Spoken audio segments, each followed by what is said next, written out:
And you very reachable. Like reply பண்ணுறது மட்டும் இல்லாமல் அவங்கள மாமா மச்சான் அந்த மாதிரி அட்ரஸ் பண்ணி நீங்கள் பேசுவீங்க. ஸோ இது வந்து வாட் இஸ் இட் லைக்? இது வந்து இதுதான் நான் ஐ generally connect with my audience like this அப்படியா? எல்லாம் I'm just being my self அந்த மாதிரி ஒரு எனக்கு வர்றது அதுதான், அவ்வளோதான்.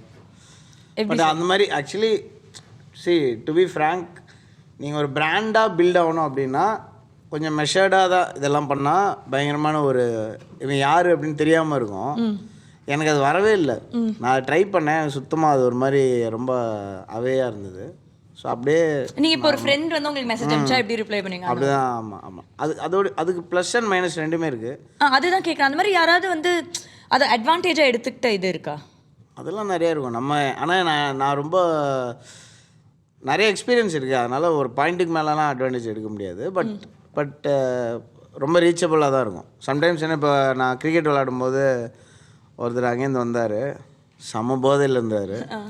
ப்ரோ அப்படின்னு சொல்லி ஃபோட்டோன்னு நினச்சேன். பார்த்தா வீடியோ காலில் இருக்கார். விளையாடிட்டு அப்படியே வேர்த்து ஊற்றி வந்திருக்கேன்.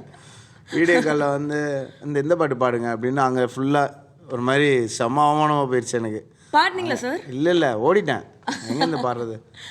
அது மாதிரிலாம் நடக்கும் சம்டைம்ஸ். பட் ஓகே தான், எனக்கு இது பிடிச்சிருக்கு. இதுதான் இது என்னோட லைஃப். இதுதான்.